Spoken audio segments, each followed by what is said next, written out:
Everyone. Thank you so much for joining us this morning or this evening, wherever you're tuning in from. My name is Ralph Litzinger. I'm a professor of cultural anthropology at Duke University with 20, 30 years of research experience and teaching experience in China, in the People's Republic of China. I'm really, really pleased to once again be able to join forces with my former student, and I have to say, good friend, Aiden Anwar, who graduated from Duke a couple years ago, I believe in 2019. Do I have that right? Yeah, in 2019. I had the honor of having her in a couple classes with me. And we have, in pre-COVID times when we were all seeing each other face to face, we've had the opportunity to do a couple of these events on the Xinjiang situation, the East Turkestan situation that has been unfolding really over the last decade, but quite intensely, at least in terms of press coverage and activism and a resurgence of scholarship on Xinjiang in the last 3 to 5 years.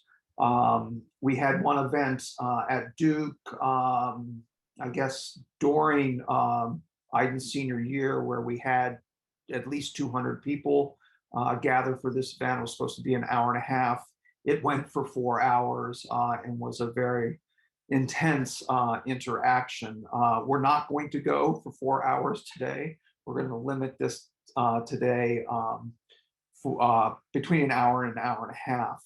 Very quickly, just so everybody understands sort of the rules of how we're going to proceed today, I'm going to introduce Aiden here in a second formally, and then she's going to give about a 10 or 15-minute presentation sort of outlining the current situation in Xinjiang, East Turkestan, and then she and I are going to have a conversation about a couple of different issues. We're going to talk about forced labor conditions, both inside Xinjiang and labor transfer programs where Uyghurs and Kazakhs and others from Xinjiang are being moved to factories in other parts of China, and how different Western corporations have been put under pressure by activist groups to do something about that situation. And then we thought we would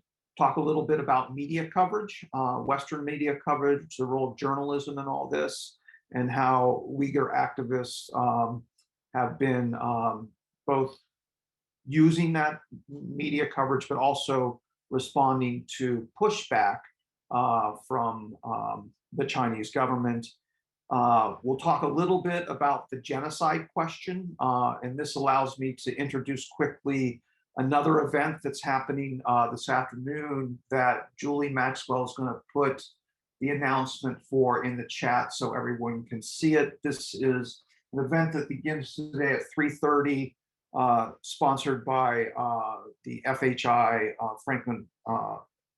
the FHI Institute on Human Rights. Sean Roberts, Xinjiang scholar, new book is out, The War on the Uyghurs, China's Internal Campaign Against a Muslim Minority, and he will be speaking at Duke today at 3:30. So we will put the link to that event if you want to plug in for that. We're kind of thinking of this as a kind of Xinjiang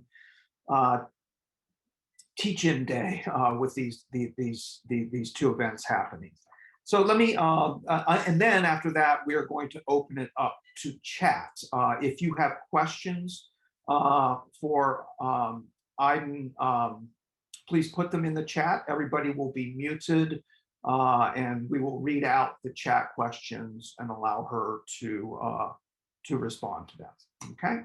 So a formal introduction. Aiden Anwar is a Uyghur American from Virginia, I believe, with over 90 relatives that are to this day missing in China's mass surveillance and incarceration system in Xinjiang.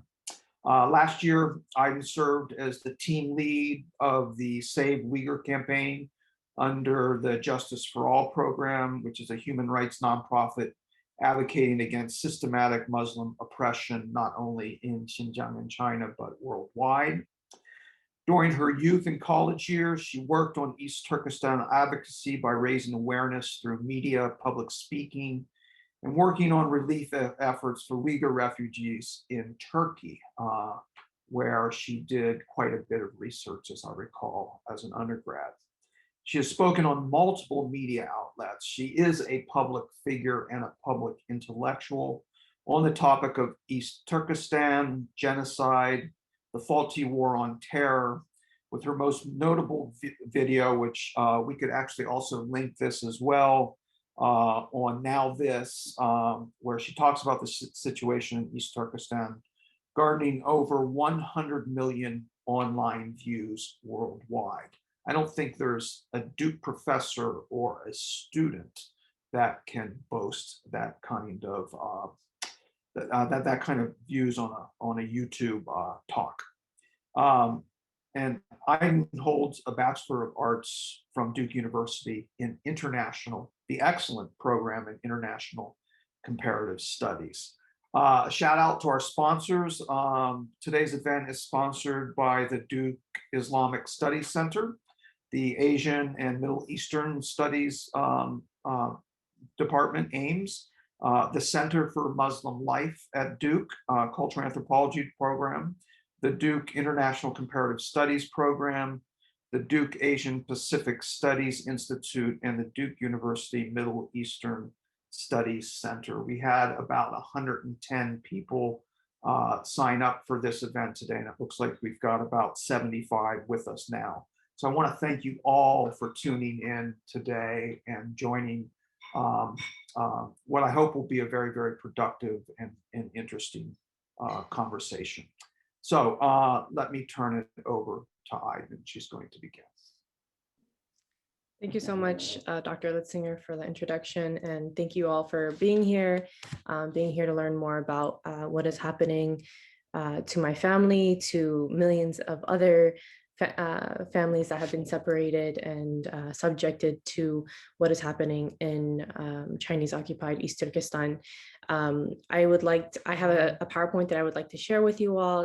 In the first segment of this, I'm going to kind of give a background / a little bit of context behind the whole situation for those who may not know much, and then hopefully we can get into a conversation with Dr. Litzinger. So yeah, but please feel free to put your questions in the chat. So this photo that you see right here, well, it's more of looks more of like a painting, a watercolor painting. I wanted to just point out to you that this is actually coming from a real photo that was released by the Chinese government in 2017. We're having this discussion mainly because of what is happening right now with China putting,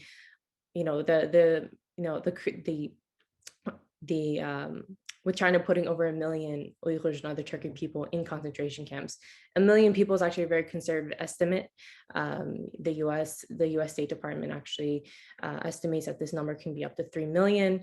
And a lot of Uyghurs abroad and those who've been really trying to be on the ground and learn, figuring out more and more about what is happening, actually estimate this number is far greater than the number of people being quote unquote re-educated in these concentration camps have actually exceeded 5 million in the past few years.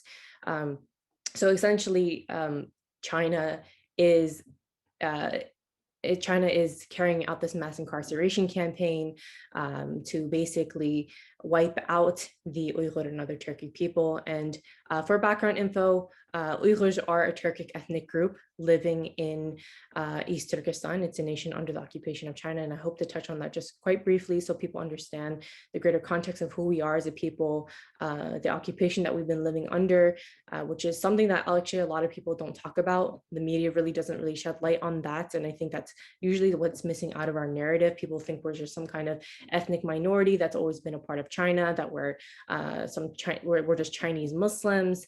And so there's a lot of kind of misconceptions and knowledge about who we are as a people and the kind of history that we've been living in. So I'm actually going to be touching briefly on the history as well, just so you guys have an idea, and then also give a link to you guys to get more information on that. I'd encourage you all to also join this afternoon's discussion with Dr. Sean Roberts. He is a great academic who spent years of his life researching this and going to the region. And he has a wonderful book called The War on Uyghurs that I would highly recommend that you all read. But hopefully this serves as a preliminary discussion to this issue. So just for background info regarding to the Uyghur population, Uyghurs are not the only, so Uyghurs hail from a land called East Turkestan. If you look at the map, it's located right above Tibet, and on the map, you will never see it named as East Turkestan. It would actually say Xinjiang Uyghur Autonomous Region. Xinjiang in Mandarin actually means new territory. So that name itself implies the occupation. It was formally named that in 1955 when it was formally named that in 1955 by the Communist Chinese Party. And since then, that has been, unfortunately, the official name that everybody has been calling it by. But a lot of us who hail from this region reject that name because it acknowledges the colonial rule, and it really doesn't give credit to who we are as a nation, and as a nation that had lived with centuries of independence. And people who have gone there in the past have actually before the borders have closed down. Now journalists cannot and people cannot enter freely, but people who have gone there in the past would always talk about how when they would go to this region, they would expect it to, they would say that it looks nothing like China. The people, the language, the food, we're Turkic people, our language sounds very much like the Uzbek language, for example. It's also very close to Turkish. And just seeing like the architecture, the culture is completely different from what they expected, and they're like, there is no way that this is China, because in reality it really isn't. It's we were forced under occupation in 1949 when Communist China came to power alongside for example Tibet. And I wanted to point out the the population discrepancy that has taken place about how many Uyghurs are actually in the region. China reported in 2015 that we were around 11.3 million. And then in September of 2018, they actually reported that we're 6 to 7 million. So there's a huge jump in the next 3 years.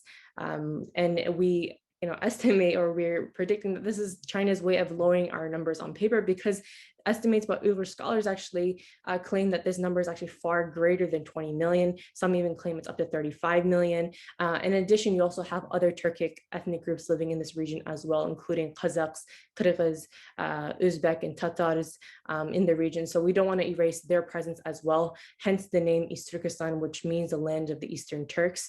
It's not called Uyghuristan. I know, although there are some people who argue that that name is, should be the rightful name of the land.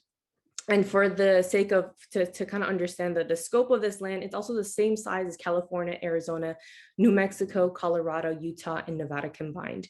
If you have trouble picturing this, you could probably pull up the US map and just have an idea of how big it is, but it's a very vast land, and a big reason why China attempts to maintain tight control over this region so badly is because it's so rich in minerals and resources, and it's so vast in the land that China actually has, since 1949, been encouraging incentivizing Chinese citizens to move into the region. They'll give them free housing, free, an available job. And they'll say, if you move here, this is, everything's available. And this is their way of kind of dispersing the Chinese population as well, and then carrying out this occupation. But now you'll see that this region is also a very critical part.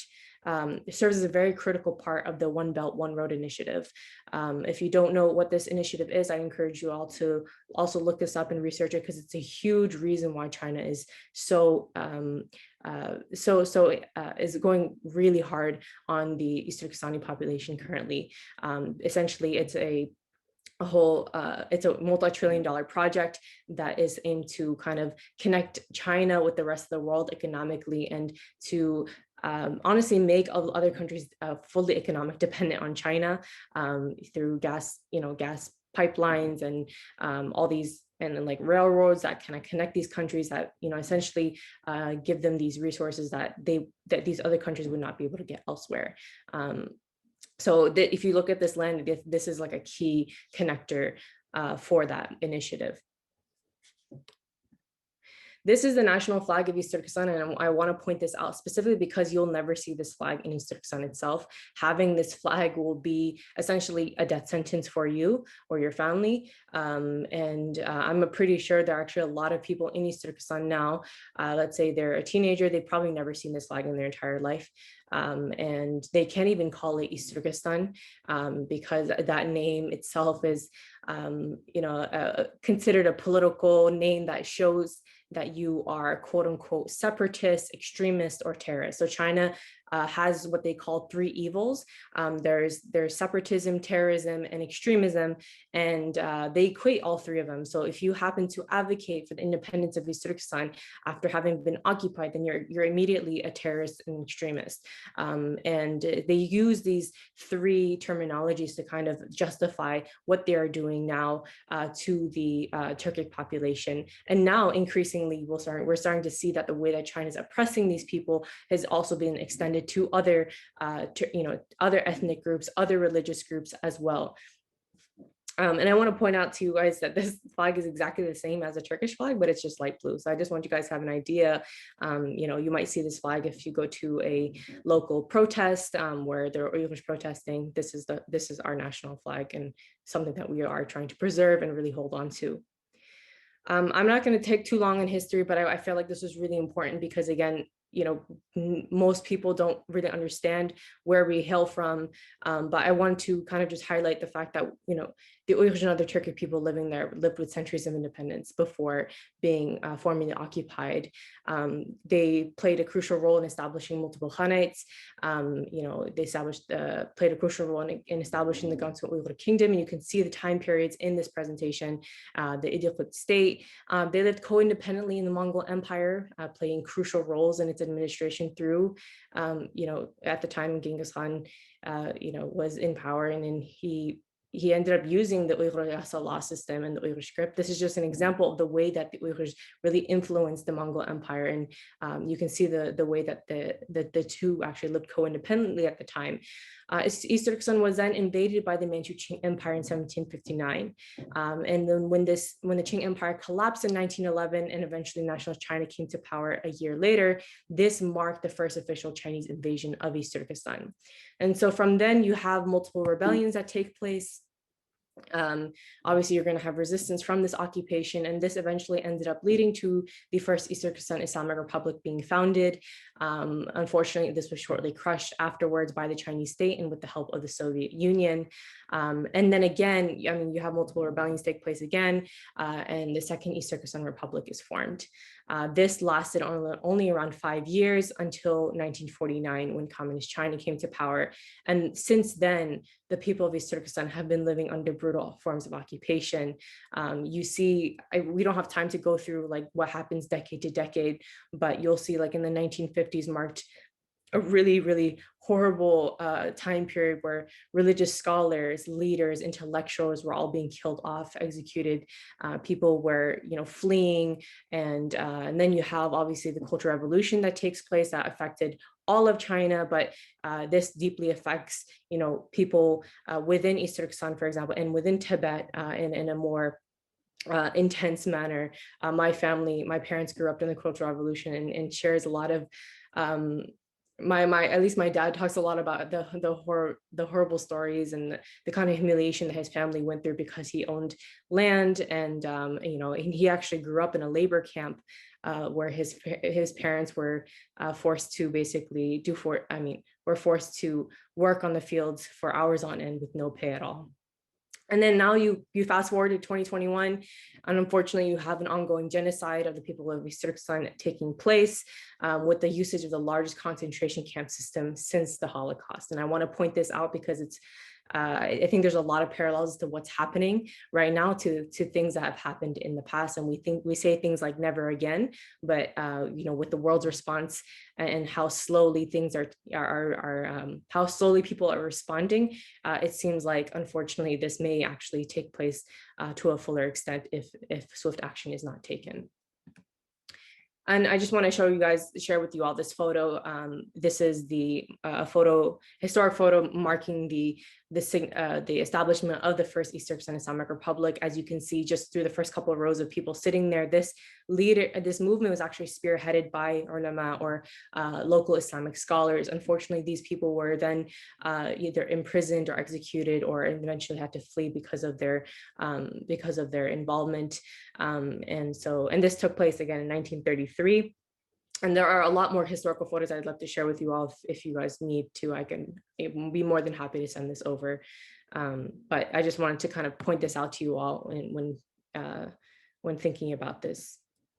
If you're interested in getting more into the history and kind of looking more into the issue, I and a friend co-authored an article in response to a popular sheikh in the Middle East who last year said some really problematic things, problematic statements about the Uyghurs. They said that half of Uyghurs are Muslim, and that this is, not really a religious issue, it's more of a political one, and that this is more of like a game between America and China, and that like basically saying claims that really delegitimize the whole movement, the years of occupation that people have been living under. And so we wrote this response to address those claims, but we did it we try to do it in the most respectful manner, but also giving a lot of details, and we ended up going through a lot of history as well. So if you're interested, you can Google this article on muslimmatters.com, and hopefully you can be of benefit. And at the end, there's actual action items on what you can do to help the Uyghur cause. So fast forwarding to today, and I'll also touch base on what is happening to my family, but I wanted to just point out I wanted to point out this satellite imagery photo that was taken on Google Earth. It's actually interesting because if you actually go on Google Earth and type in the longitude and latitude here on this photo, you'll actually see this thing come up if China hasn't blocked it yet. Last time I checked it, it was there, but I think I checked it a while ago. So I'd encourage you also to do this experiment and see for yourself. And this right here is one of the bigger camps that were found, but you can see that the area that it was calculated through Google Earth was 519,000 square meters. And you can see the 8 prison dorms on the right, with the police buildings administering this entire facility on the left. And this is coming from Sean Zhang. He is a law student in Canada. He spent a lot of time just really going through satellite imagery and locating a lot of these camps and prisons, since China was not allowing people to go on the ground, and it was much harder to, or China was basically claiming there is no evidence. Well, here you have this evidence coming from satellite imagery as well. And then in addition to the thousands of testimonies that have been coming out of our families being missing. So my personal story and my family story includes the fact that we have over 90 missing relatives. And when we say missing, we mean that we deem them missing because we cannot pick up the phone right now in this digital age and call them. We can't figure out whether or not they're alive or dead. And oftentimes, even if we find out this information, most likely they're in some form of detention. A lot of my relatives had been living in some type of village or town or smaller town where we had heard that most of the people are now gone. The homes are now empty. The streets are empty. It looks like a ghost town. And so my dad and I actually had made an Excel spreadsheet a couple of years ago to basically count how many of our relatives we deem as missing.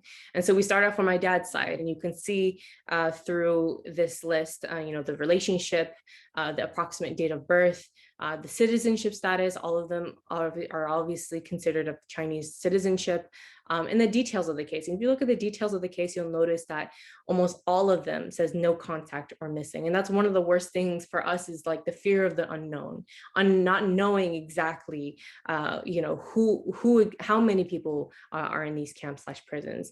We know that, for example, my dad's brother-in-law, who's on the first on the list, is actually was taken to quote unquote re-education camp in 2017 after having visited the United States. And and again, we don't know his whereabouts. We don't know if he's alive or dead. And this list unfortunately continues. And it goes on to my mom's side of the family, their approximate ages. And I would just like to point out that, and I have, thankfully, I have my parents, my siblings here, because we've been here. My parents, came here in the 90s. So they've been here for a while. So I'm really lucky to have my own, parents and my siblings here. But I have friends who have a mother or a father in these camps or in prison. And I have a friend whose mom was just sentenced to 20 years of prison, and the excuse that China gave was that she was committing crimes to disturb public order or to be a separatist.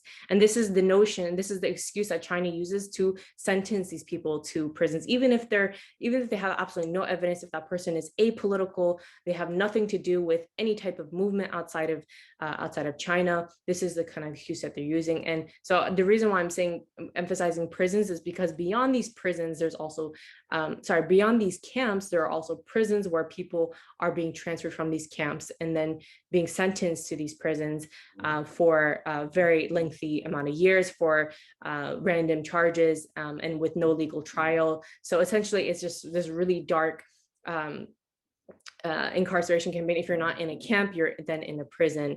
And this is also one of my relatives. His name is his name is Akram Islam. And he is my uncle's wife's brother-in-law. If you, I don't know if anyone here knows Mandarin, but if you read what this picture that I'm holding up, he's essentially being awarded for being one of the most distinguished teachers in East Turkestan. He was a middle school teacher, was recognized by the Chinese government as one of the best. And despite this, he was actually still sent to a camp in 2018. And the reason for that was because he prayed 5 times a day. And his name is Akram Islam. So Akram is an Arabic name, and his last name is Islam, right? So China deems this as a threat. They claim that anybody who is related to, who engages in any type of religion, particularly Islam, they are prone to extremism and terrorism, and therefore we have to re-educate their mind. And so he's been in a camp, and then recently we got the news that he was actually transferred to prison and sentenced to 20 years for the exact same reason that I had mentioned before, which was China claims that he was trying to disturb public order and engage in quote unquote separatism. So again, this is an excuse that they're throwing around and justifying putting people into lengthy amounts. And we're seeing this happening to thousands of people abroad. And I just want you guys to keep in mind that a lot of people who are incarcerated in these camps do not have family abroad. So they do not have families to speak up for them, to give testimony for them. So the few cases that you see online are just a kind of a tip of the iceberg in terms of missing individuals. This is the man on the left here is my dad's brother-in-law. This is my father right here. This is actually a picture of them in front of the White House. I had cropped it out just because there were my other relatives who did not want to be shown. But he is now in a camp. And what's interesting is that he actually got sent to a camp as soon as he arrived from America to Beijing.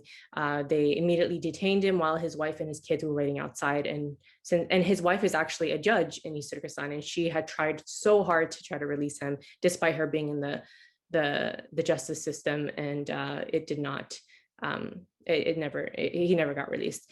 This right here is another uncle of mine. He's my aunt's husband. His brother was also sentenced to 15 years of prison because he came to the United States to attend my cousin's wedding. China claims that by going abroad, you are somehow being tied to diasporic activity, to religious extremist ideas, or some kind of movement that is a threat to China. So they used going abroad as an excuse and as a crime. And this right here is his daughter. His daughter was also sent to a camp. She also came to the United States to attend my cousin's wedding. And she's been in a camp for the past 4 years now. And again, we don't know if she's alive or dead. This is actually the photo that I mentioned earlier. This is where the watercolor image was stemming from. This was posted on WeChat in 2017 by the Chinese government. And the Chinese government actually said, look what we're doing to protect you Chinese citizens. These are all dangerous people, and we're taking the correct measures to basically protect you all from these Uyghur men who are just potentially dangerous terrorists that will blow up the city at any moment. What was interesting is that people, a few folks were actually able to identify some of these individuals. And they were pointing out that these were just ordinary men. One was a bus driver, one was a teacher, one was just a businessman, and they're all held here to be quote unquote re-educated. And that actually leads me into this slide before I close off, and we can go into the conversation. But this was actually an excerpt of a recording by a Communist Chinese Party official justifying and actually explaining why these people were sent to camp. And I'm not going to read through all of it. If you want, you can screenshot this and read it later. But I do want to point out the highlighted sections just to show the language that the Chinese Party has used. But essentially, this says that members of the public who have been chosen for re-education have been infected by an ideological illness. They've been infected with religious extremism and violent terrorist ideology, and therefore they must seek treatment from a hospital as an inpatient. And then moving on to the second paragraph, if we do not eradicate religious extremism at its roots, the violent terrorist incidents will grow and spread all over like an incurable malignant tumor. That is why they must be admitted to a re-education hospital in time to treat and cleanse the virus from their brain and restore their normal mind. And this is all part of this is part of a comprehensive rescue mission to save them. So this is itself an acknowledgement from the Communist Party that they are indeed putting people into these quote unquote hospitals to treat and cleanse the virus from their brain. And keep in mind, this was actually released in 2017 or 2018, right before the coronavirus pandemic even started. So they're already coining Islam as a virus and using that as an excuse to basically put these people into camps and subject them to torture and forms of extermination. And I just wanted to point out, this is a report. This is coming from a human rights report in 2018, walking through a list of reasons that you could actually be sent to a camp or even sent to a prison. And I'm not going to go through all of them, but just to point out a few, just to understand the kind of arbitrary nature of this whole thing.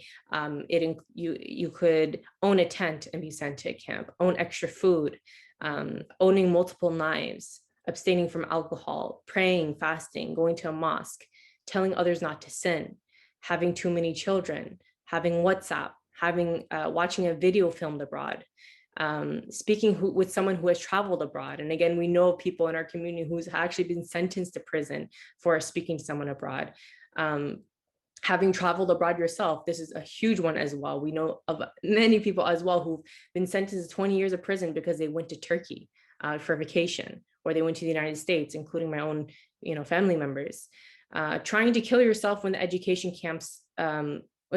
education camps proper. Trying to kill yourself when detained by the police and not having your government ID on person. And the list just kind of goes on. And there's also, having too many children. I think I may have already said that. But, China does have a limiting child policy. And so if a person happens to exceed that limit or get pregnant a third time, for example, that baby is then, unfortunately, even after 9 months has passed, they will actually take the baby and kill the baby. And before I close off, I just want to point out, this was actually a tweet by the Chinese embassy that was released almost 2 months ago. And they posted a report on their Twitter account saying that, and this is the caption, study shows that in the process of eradicating extremism, the minds of Uyghur women in Xinjiang were emancipated and gender equality and reproductive health were promoted, making them no longer baby-making machines. And now they're more confident and independent. So this was, we've gotten reports of, and I encourage you all to look this up as well, but there was a really groundbreaking report by BBC and CNN about the systematic rape of Uyghur women, and there was also evidence, and we have reports of forced sterilization happening in these camps as well. Despite this, the Chinese embassy tweeted this out and honestly admitted the forced sterilization, saying that these women are no longer baby making machine and that we are actually emancipating them, creating gender equality and reproductive health. China's version of reproductive health is by forcibly sterilizing them in these camps and prisons. But this was an article, and eventually this actually got taken down by Twitter because after having, like thousands of people report it, but I had happened to screenshot this before it was deleted, so you guys can see this. But this article, I believe that's linked, is still up on China Daily that you can look into and read more about. And then I think Dr. Litzinger and I were going to probably touch base on this, but these are the 5 conditions of genocide and how exactly that we are going through it. I'm going to close off here, but I encourage you all to please screenshot this, and we can maybe go into this with the discussion instead of me, because I think I definitely went overboard with the timing, so I apologize for that. But I'm going to close off here, but I just want you guys to just take a look at this graphic really quick and read through it. And maybe if we have time for discussion, we can definitely go into that. Okay, great. Thank you. That was incredibly informative, and no problem with the time. I think we have plenty of time. We're already getting some really, really good questions in the chat, and we'll get to those maybe a little bit quicker than I think we had originally planned. But let me first start with a couple questions to have a conversation. And I guess my first question has to do with a larger global context.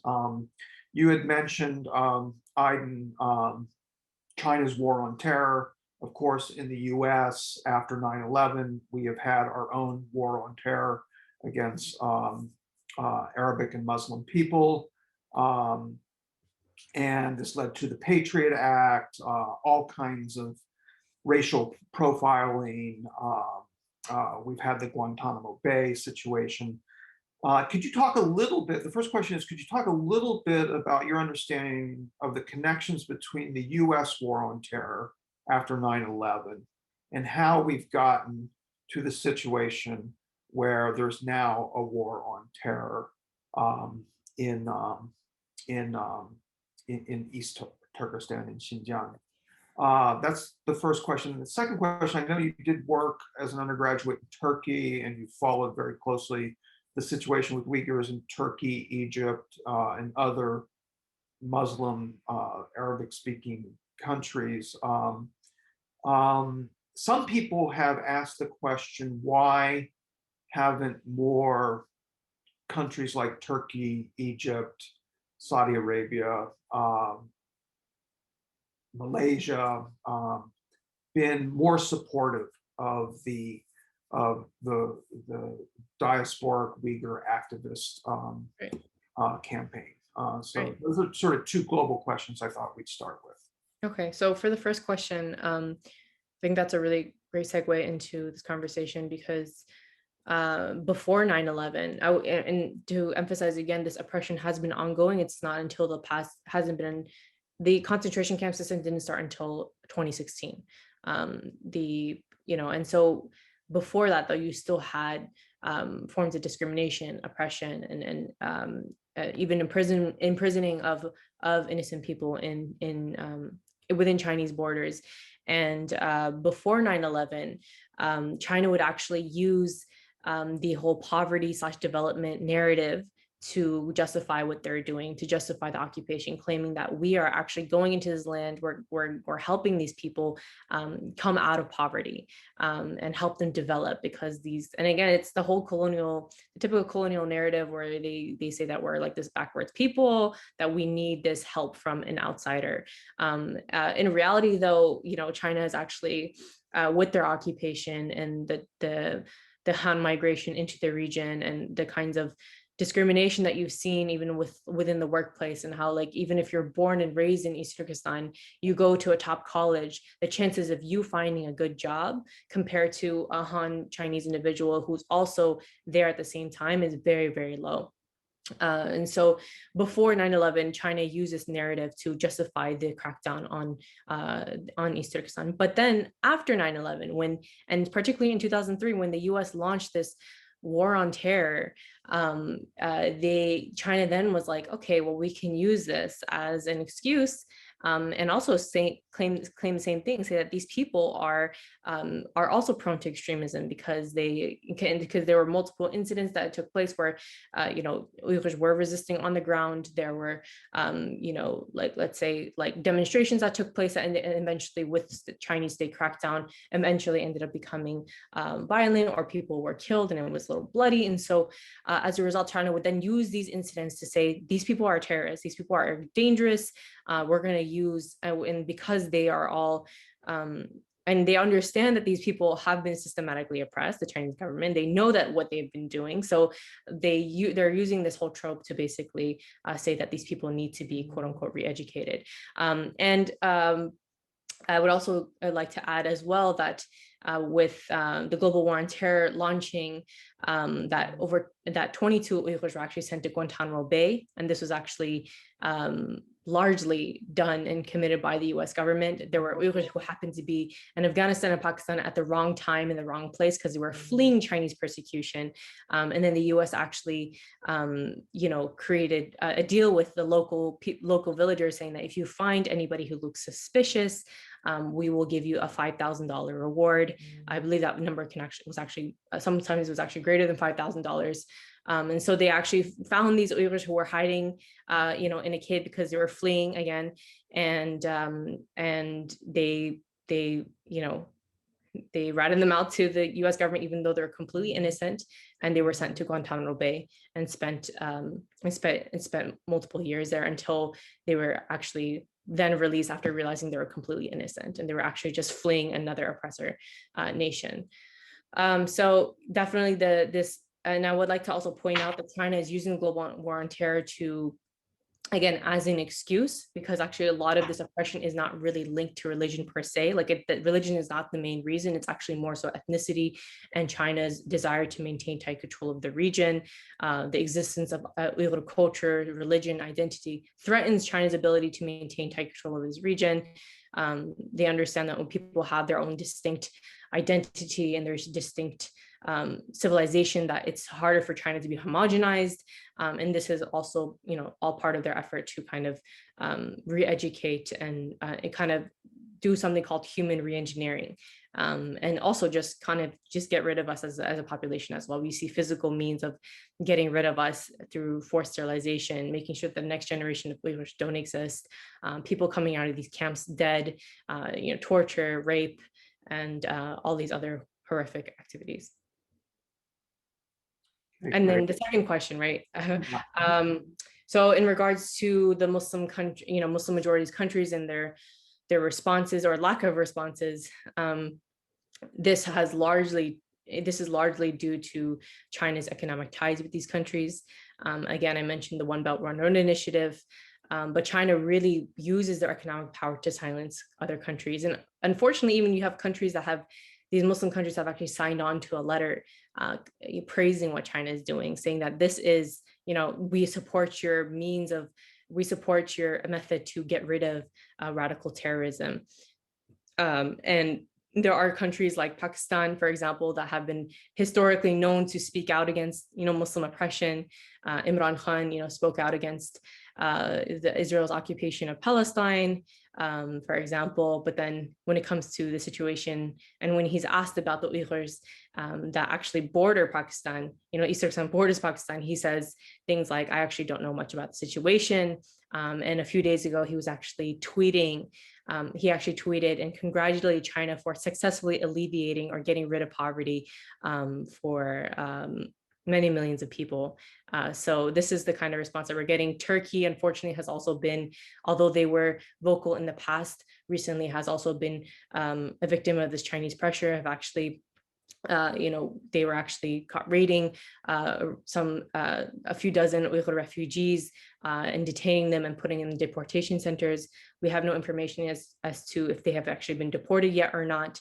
But this is ways that China has actually been cracking down. And China actually used the COVID kind of threatened Turkey with a COVID vaccine excuse, saying that if you want the vaccines from us, the Sinovac vaccine, then you're going to have to send back Uyghur people. And so this is the way that, these are examples of how China is basically extending their oppression abroad and making sure that these countries stay silent and complicit in this genocide.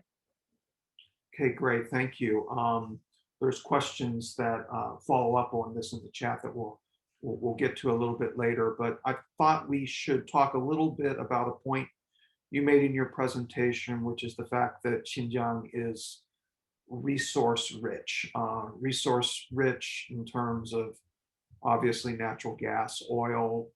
People often don't realize it's also resource rich in things like tomatoes and cotton that get sent not only around China, but indeed around the world. So we've had sort of two kinds of discussions in recent years about labor situations. Labor, of course, a human body working in a cotton field is also a resource. We've had reports about forced labor both within Xinjiang, East Turkestan, where Uyghurs and other Kazakhs and others are being sent to these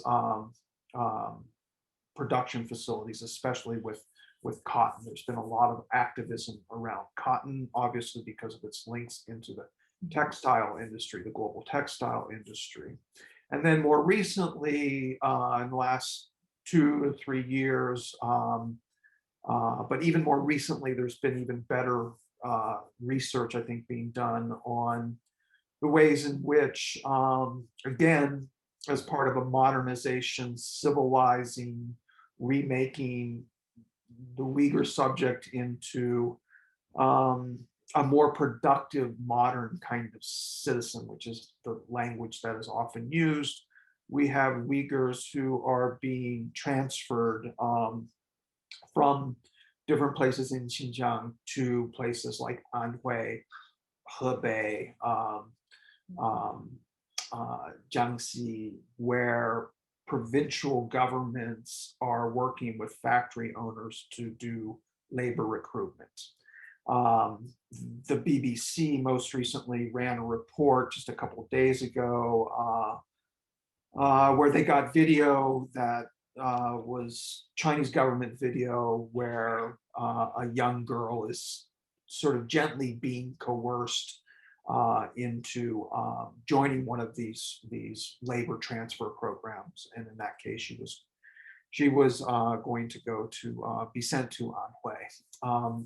So, could you talk a little bit about those two different kinds of forced labor programs and what's going on with them, and then maybe reflect a little bit on, because I think here, especially with the textile industry, around cotton and stuff like this, we're seeing pressure on companies like Uniqlo and others who have been procuring cotton from Xinjiang. We're seeing a quite effective, I think, or it seems to me, I want to hear you talk about this, a quite effective global response to these forced labor programs.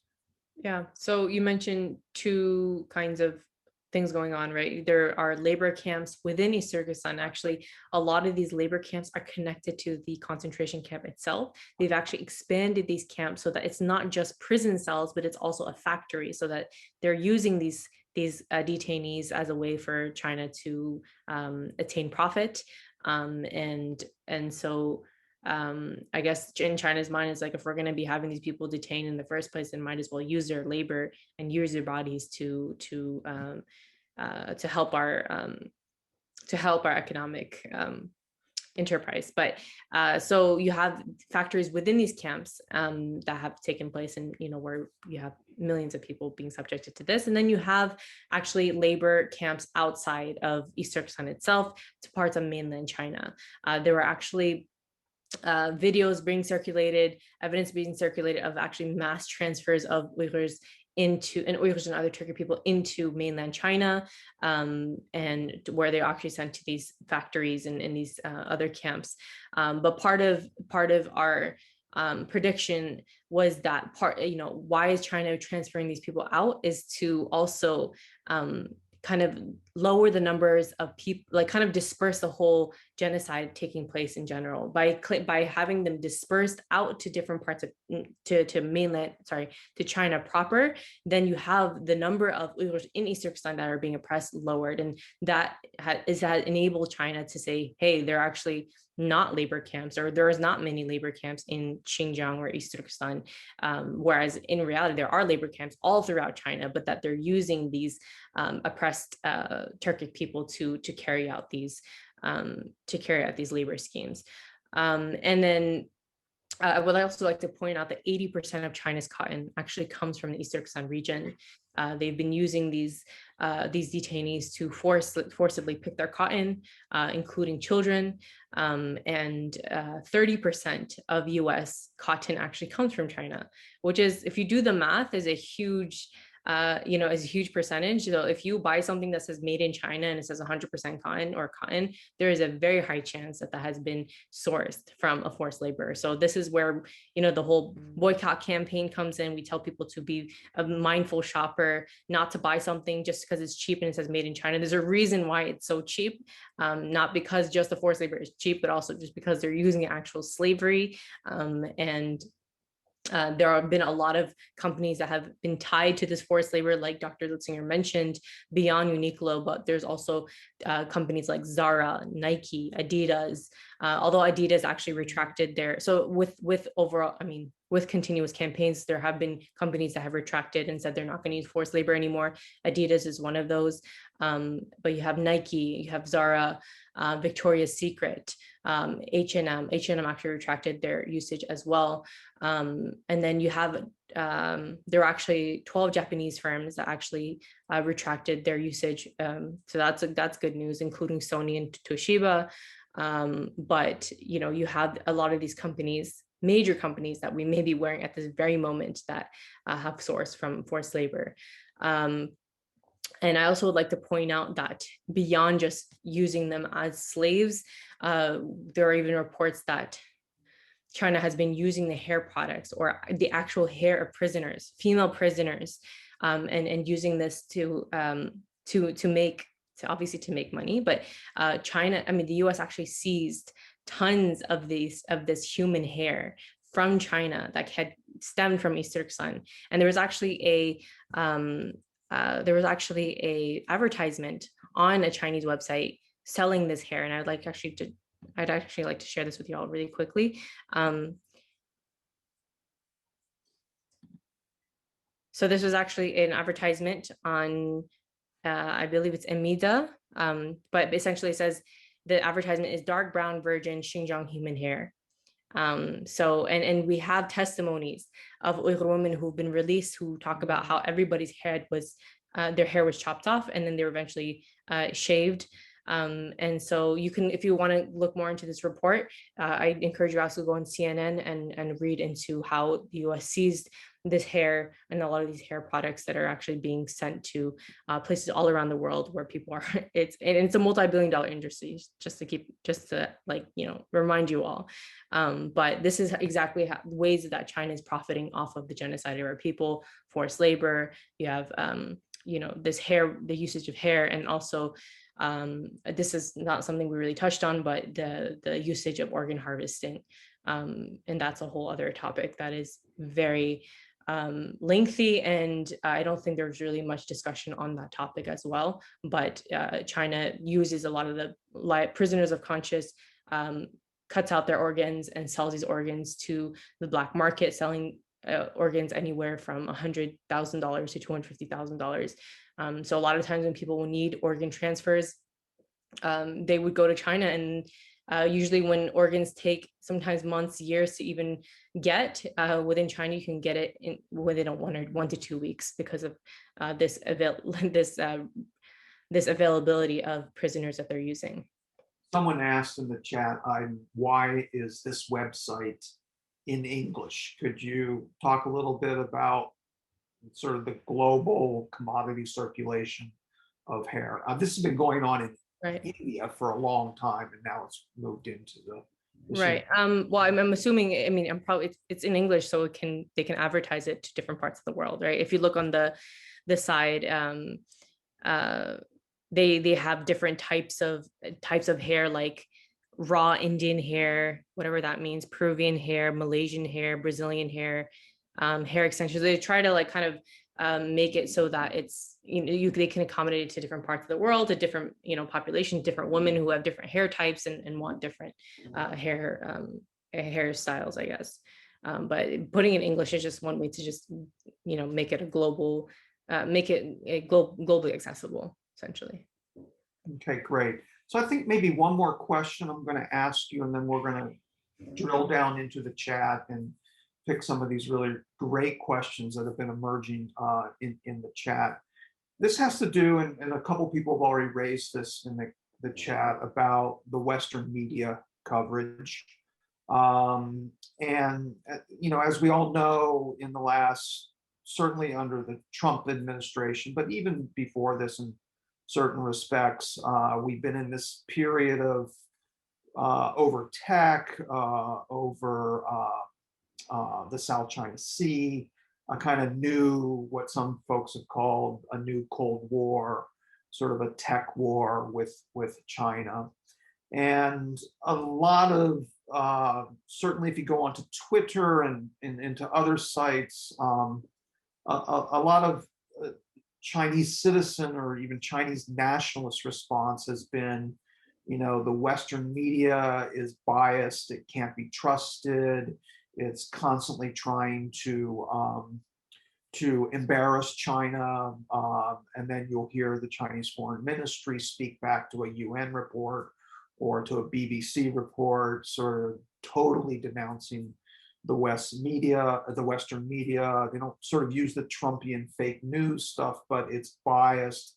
It's not well researched. These journalists can't get into Xinjiang to do the kinds of investigations that we would like to see done. How do you, as an activist, a Uyghur activist, sort of negotiate and think about and respond to that kind of Chinese, either government or Chinese citizen, Chinese nationalist response to the Western media? Because, you know, one could make an argument, not for me, not in terms of Xinjiang, but in terms of tech stuff and other kinds of things that are going on, that certainly the Wuhan virus and the anti-China stuff that we saw during COVID, that the Western media, I mean, it isn't objective, right? On certain kinds of things. So how do you, as an activist, sort of negotiate this critique that often emerges of the Western media bias and the way it's promulgating this kind of new tech or new Cold War, this fear of China rising? Right. I think that's a great question. I mean, all media is never objective. That's, you know, and I think my response to that, when people are like, oh, Western media, how can you trust them? They're obviously like all against China, anti-China, whatnot. My answer to that is, okay, if you don't trust Western media, fine, you know, you do your thing, but then actually talk to the people who are oppressed themselves, because clearly they have a story, and clearly there are thousands of people whose stories are matching up, right? Thankfully, we do have a diaspora population that is large enough to really substantiate these claims. When we say we have missing relatives, we actually mean it. We're not just going to, you know, we don't wake up one day and like, okay, let me just come up with a lie today and just talk about how China is doing this and this to my family.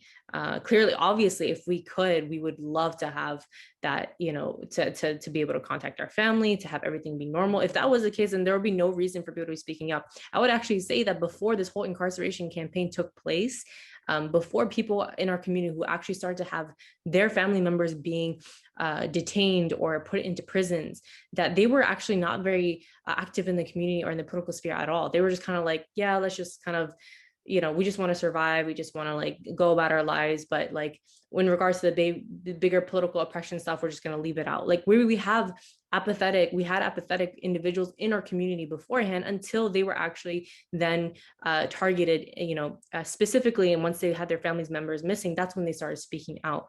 So my in response to that is talk to the oppressed people, talk to the Uyghur communities, read into the testimonies of these camp survivors who came out and talks about and the systematic rape that they experienced, that the type of torture that they went through.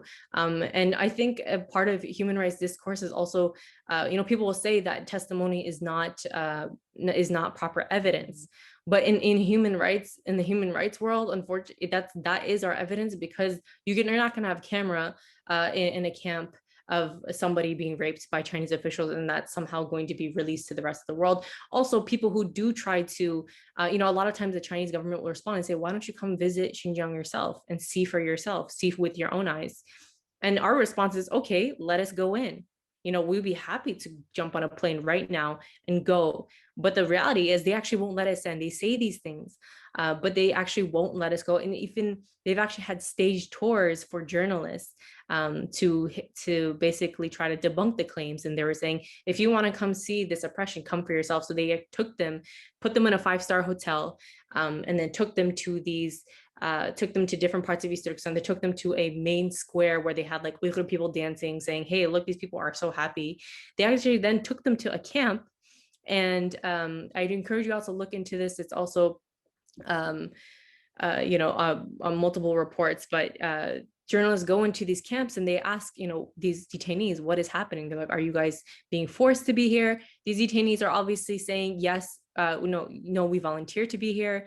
You'll see a lot of really like jarring instances where these detainees used to be teachers, professors, academics, and they're being in these camps, being taught how to make a bed, or being told to paint an image for re-education, or for the sake of vocational training. And by the way, this is another excuse that China uses. They say that these are actually vocational training centers where they're being trained to get a job, even though most of these detainees are people with well-founded careers. They're professionals, or they're retired, or they're just teenagers who should be in school, right? Who should be in high school or college and not be in these camps. So this whole claim that China, a lot of what's interesting is that, okay, if you don't want to believe Western media or Western propaganda, quote unquote propaganda, I would say that really look into how China is responding to these claims and how ridiculous they sound, right? Like they go from actually completely denying the camps to then admitting it. When I showed you guys an excerpt of how the CCP was justifying it, saying that these are re-education hospitals, to then actually saying that these are vocational training centers, to then saying, okay, well, this is actually a fight against terrorism. So you see the Chinese government going back and forth because they actually don't know how to properly go about it in a way that actually makes sense and actually successfully, shows that what they're doing is a lie, because it really isn't. And then you have satellite imagery. China has actually managed to actually block up a lot of the satellite imagery as well. And you actually have instances where the Chinese government would try to show the world that the Uyghurs are not oppressed, and they'll actually go to the family of activists abroad. They'll go to the family members in East Turkestan and take a video camera and ask them questions and say, are you living a happy life? How are you living? Are you being oppressed? Obviously, these people are being coerced to say, no, everything's good. And they would actually, these family members would say on camera, telling their loved one who was living abroad to say, don't do anything to disturb Chinese order. China is one of the greatest countries in the world. And so you can see the way that China is responding to these claims. They're basically coercing people on the ground to say that everything is fine. And journalists, again, people cannot go into the region and investigate properly in the way that they should.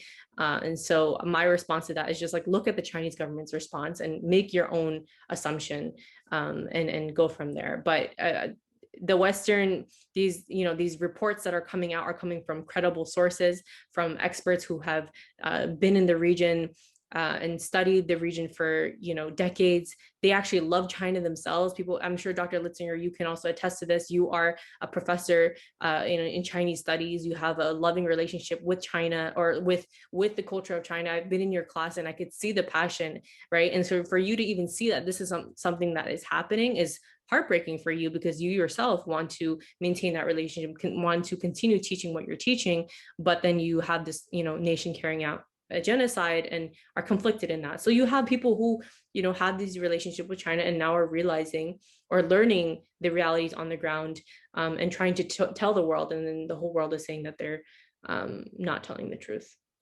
So yeah, thank you for pointing out part of my both academic, professional, as well as existential predicament. And I could talk about this, but this is not about me today. But it actually does articulate with some questions that are coming up in the chat. And there's been a series of questions from Alex B and some other people about, how Uyghur activists and scholars like, Darren Byler, Sean Roberts, and others can get Chinese citizens, Han citizens, to learn more, to be more empathetic or sympathetic with what has been going on in Xinjiang. And it was pointed out in the chats. Well, as you and I know from 2019, when we held an event on the Duke campus, there are a lot of Chinese students from China who are very, very interested in learning more. And we also, at the same time at that event, got very, very strong reactions, very, very almost violent sort of reactions to what was being said that day. But in the last 2 to 3 weeks, there's been this activity before Clubhouse was banned, this activity banned in China, this activity on Clubhouse where we've seen both in English events that have been organized by Uyghur scholars and Uyghur activists, but also events in English, but also events organized in Chinese where Chinese students outside of China, some in China, were very, very supportive and sympathetic about showing forms of solidarity with Uyghur and Kazakh and other Muslim peoples in Xinjiang, East Turkestan. That, of course, Clubhouse was then shut down almost immediately within a week or two. In the PRC, there's still ways to sort of get on it if you take the risk. But I think the question that is emerging here in the chat is, these have been really, really good development that show that there is a new generation of younger Chinese that want to show solidarity with the Uyghur cause, but they're Chinese citizens or they're students, and they maintain deep ties with the mainland. They have family back in China. They want to go back either for personal reasons or for scholarship, and there is, as you know, great risk. What do you say to those folks that are beginning to show not only interest in the issue, but also solidarity, and how they negotiate censorship regimes, surveillance regimes, reporting that's going on in US universities about who might be sympathetic and things like this? What would you say to these folks? Right. I totally, so the Clubhouse thing, I have not joined it officially just because I'm trying to maintain my sanity and not go to, because people were telling me once you get on Clubhouse, it's like really hard to get off of it. But I heard about the chat that took place. There was a whole discussion on East Turkestan that took place before China banned it. And apparently there were a lot of Han Chinese within China who joined on. There were Uyghurs abroad. It was a huge discussion taking place. And a couple of people had actually summarized a lot of what was being said. And they actually, one big thing that came out that was really shocking to Uyghurs abroad was seeing Han Chinese actually saying, we actually see what's happening here and we feel horrible. Like we don't, like, and one lady actually started crying, and she's like, I don't know what to do, we're helpless, but like this is the reality, and we stand with you. And a lot of other people agreed. Obviously, there were people on the other side also kind of resisting that and saying, this is all propaganda. And it was a huge conversation that went back and forth. But one big takeaway was that there are a lot of people, like you said, who actually are starting to show support, but they are actually very terrified in doing so. Especially if you are a Han Chinese living in mainland China and you know exactly what's happened. You see that there are a lot of Han Chinese people living within East Turkestan, and they're seeing these neighborhoods emptying out in front of them. They're seeing these people being sent to quote unquote re-education. They're seeing people in their community dying and also being sentenced to massive years of prison. There's no way they're not seeing this kind of stuff. But like the question is, how do we speak up? How do they speak up? Because them speaking up will actually then result in them being sentenced to prison. So, but for those abroad who, have, let's say their university here at Duke, or they're starting to get involved. I remember one student particularly reached out to me when I was still at Duke. She asked to get lunch, and she was saying like, she was a Han Chinese student, and she said, I have family back home, but when I attended your talk, or when I learned more about what's happening, I was honestly really shocked to hear what's happening, and I actually want to hear more, because honestly I have never heard this side of the story at all when I was in China. And she was very open to it, and at first I was a little skeptical about meeting with her, because I wasn't sure if there was like a hidden intent, or if there are a lot of also informants that are present in the community. They could be Chinese informants or Uyghur informants, where they send off your name to the Chinese embassy so that they can persecute your family back home. But I still met up with her, and she was asking me what she can do to help. And she said, but she said, I can't release my name to anybody. And she was asking me how she can promote this next event, but more in an underground manner. So she was trying to figure out ways to do things, but not in an open sense. And she was like, don't tell I can't like let my Chinese friends know about this. So I remember being really touched seeing that, like the fact that somebody made the initiative to even go out of their way and risk their safety for the sake of doing something good and noble.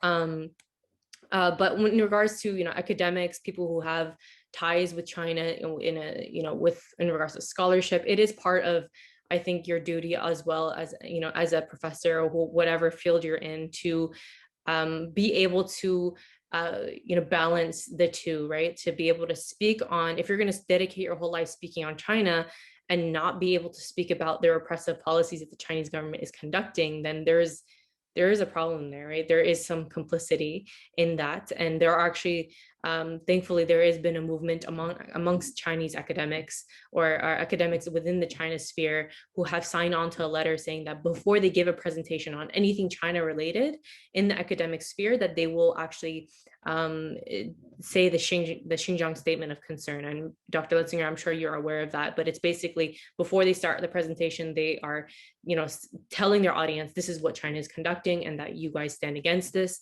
And I feel like with a larger movement like that China, I think us kind of abiding and succumbing to China, the Chinese government's desires, is what is enabling China to conduct what they're doing right now. So really just it's a tough question, but I think it really comes down to morality and what is doing the right thing, and not holding on to these external motivations in maintaining those tight ties with China.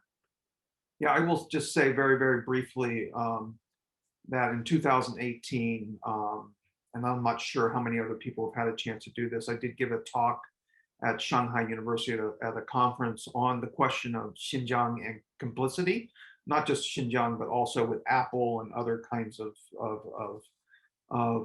forms of production. And after that talk, which lasted about 30 minutes, I had a number of Chinese students come up to me and say, thank you for doing this. We can never talk about this in China and stuff like that. And this leads me into some questions that are coming up in the chat. I remember when I left China and was sitting on the airplane, I almost had a panic attack because I really didn't know what was going to happen.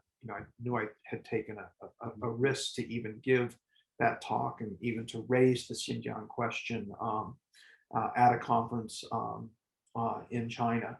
And the reason I raised that, because a number of people in the chat are asking about the kinds of stresses on scholars, on yourself, on activists, sort of how you keep going, especially when um, there is risk and there is a kind of trauma.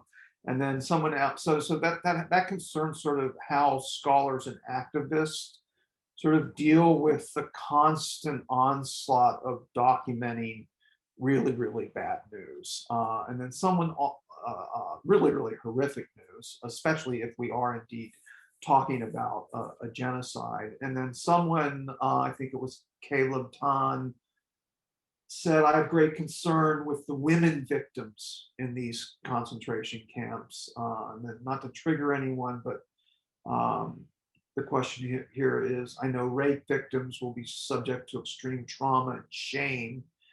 And even so, for Muslim and traditional people, I believe they are forced to keep quiet. Otherwise, their families will be hurt. And then one of our former students who's with us today, Shu Tao, sort of echoed this, sort of wanting to hear more about how women are dealing with trauma. So maybe not talk about the scholar or activist sort of tensions and how Yeah. you negotiate that, but maybe let's talk about what's happening with Uyghur women in the Yeah. camps. So I would say though the diaspora though has been experiencing extreme secondhand trauma. I'm not people in our community, when I talk to my friends or just like aunties and uncles, every conversation, like we used to have, we'd have dinner parties before. It'd be typically, you don't talk about genocide, at a dinner party. That's not really the direction you go to, but every single gathering that would take place would always be like, okay, how many of your families are missing? It would be an update from somebody that they heard, their uncle, their aunt, their sister who was sentenced to prison. We have people in our community who cannot sleep, who have nightmares daily. They have mothers and fathers or missing children. And this just kind of these horrible case scenarios go through their head. And then that, in addition to then getting reports like systematic rape, or the torture methods that are actually being revealed out to the rest of the world, those kinds of images then go into their head. Then they think about, okay, this is probably what's happening to my family at this moment. I have a friend in Australia. His wife was sentenced. He got married in 2015.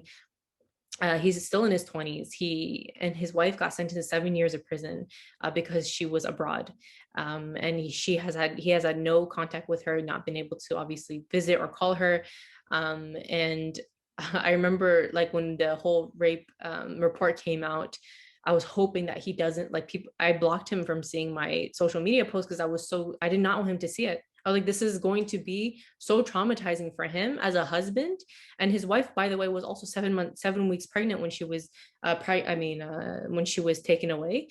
And the Chinese government responded when he was like, "What about my baby?" And they said she was never pregnant in the first place. So they actually terminated the pregnancy, or either she had a miscarriage or they terminated it. But the type of trauma that we're experiencing at diaspora is very much present. I myself, honestly, I have experienced burnout through talking about this issue constantly, and I've actually told Julie this as well. But I was like, I can only do limited speaking engagements because speaking on this over and over, talking about torture, camps, so whatever it may be, is just so taxing to the human body and human soul. I don't think our body is designed to be able to talk about and deal with this issue. But so you think about the trauma happening for those abroad, those who are the trauma is taking place back home for those who are actually in these facilities, who are experiencing daily surveillance if they're not in these facilities. And what that looks like is unspeakable. I remember a couple of refugees telling me when I was interviewing them, this was like something that I've been like, I couldn't get out of my head, but they were saying that living in East Turkestan is like you're suffocating every day, but you're not actually dying. So it's like you're the Walking Dead. Your heart is technically still beating, but your soul is gone from you. And what's crazy is that these camps, and I didn't really mention this in the presentation.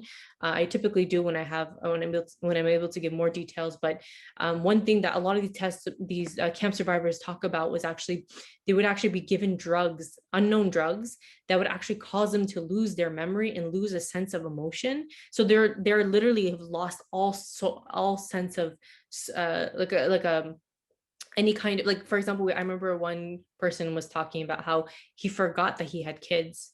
And so they even lost this notion that they have kids outside of these camps waiting for them. And they just became like they had nothing to even think about in these camps. They were actually, when I think about it, I think about The Walking Dead, right? This soulless individual who's just in a camp, forced to praise the CCP, being forced to eat steamed buns and hot water, and not being able to drink and not being able to sleep, being subject to torture, forced sterilization, whatever that may be.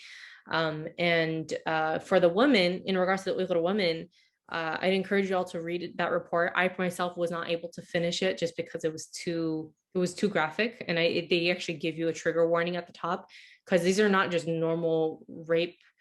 I don't want to say normal rape accounts. I think that sounds really messed up, but it's not just like, they were actually torture methods used during these sessions, and other female prisoners being forced to assist these acts as well. So I encourage, for those who are willing and or don't have too soft of a heart to be affected by it, to look into that report and read into it. And there's also video testimony showing these women speaking on camera. It is very traumatizing. And we actually have Uyghur women here in diaspora who are survivors of the camp. Encourage you guys to look into the case of Mihirgul Tursun. She actually came to Duke in 2019 as part of our event. And she came back here after being sent, she was in a camp she was detained a total of 3 times, but the longest time period when she was detained was when she was detained for 3 months. And once coming back to the States, she realized, the doctor here told her that she's actually been forcibly sterilized, or she was sterilized. She didn't realize it until she came to the States. And she talked about how during her time in this camp, there were over 60 women in her cell. It was cramped. 9 women died during the 3 months that she was detained. And she herself had triplets, newborn triplets at the time. Her babies were taken away from her. And she was eventually released for a brief moment in time, because they said that one of her triplets had actually gotten severely sick. The next day, the baby died, and they took her to her dead baby. And when she asked what had happened to him, they said that they don't know. It was not under the fault of the Chinese authorities. What's interesting, they actually operated on the 3 babies. There's actually a scar. I actually met 2 of the kids, and they didn't tell her what the operation was for. So we see this and to this day, she still speaks on what has happened to her. She has spoken and testified in front of Congress, even literally was standing in the Duke Perkins conference room shaking while she was talking about the torture that she endured during her time. And it was crazy, because we actually had students chuckling and kind of laughing. I remember seeing certain people smile as she was recounting that torture. And because we had some mainland Chinese students counter protesting this whole event. But these are examples of the types of horrors that some of these people have faced. And so we can only imagine the types of horror that this has been extended to the thousands or millions of other women who are in these camps. We're going to end it here. I want to thank Aydin for your presentation, for your reflections, for your thoughts, but also for your incredible endurance, your strength. Your name means strength, and for keeping us all informed, and for keeping the fight alive. And finally, I want to just a quick shout out to Julie Maxwell, who really helped put all of this together today. We couldn't have done it without Julie. A number of people have asked if a recording will be made available. If you registered for this, I'm quite confident that you will get a link of the recording, so you'll have a record of this. And then we will discuss amongst ourselves here about whether or not we'll put this up on a Duke YouTube site for broader dissemination. That's a question yet to be determined. In other words, we have to discuss whether or not we're going to engage in our own form of self-censorship. So again, thank you very much. Thank you all. We had an incredible turnout. I think at some point in time I saw 78 people as part of the audience. Thank you for your interest in this issue, and hopefully things can get better for Uyghur and other Muslim folks in East Turkestan. So if I think we'll wrap it up there. And again, thank you, Ivan, very much. Thank you so much, Dr. Letzinger, and everyone else for joining in. I just want to let you know that I have been reading. I was just kind of reading through some of the chat messages because I didn't see it. But if anyone has any further questions, I can drop in my email here, and I'd be happy to try to answer them. Hopefully, so that is my email. But thank you again. And if you guys also want to figure out what you guys can do to help, again, you can go to the article and that I had shared earlier, the Habib Ali Jifri response. The bottom has a whole list of things that you can do. But my one takeaway is that I'm assuming you guys can all have local communities. If you're part of a university, try to figure out exactly how institutions or universities around you are complicit in this genocide, and see what you can do to and mobilize to basically target university and call them out against it, and to ensure that these universities are held liable for being tied to these atrocities. It could be either by getting Chinese government funding, Confucius institutes that are funded by the government, or even being partnered with tech companies like MIT, was caught being partnered with 3 surveillance tech companies that were then, that were used to surveil and incarcerate these people. So I encourage you guys just keep doing research and use your creative measures to do what you can. But thank you guys so much for joining. Even this event itself was an act of resistance, and a good way to start and continue this conversation. Excellent. Okay, thanks all. This is now officially the end, so we're going to sign off. Okay. Be well, everybody.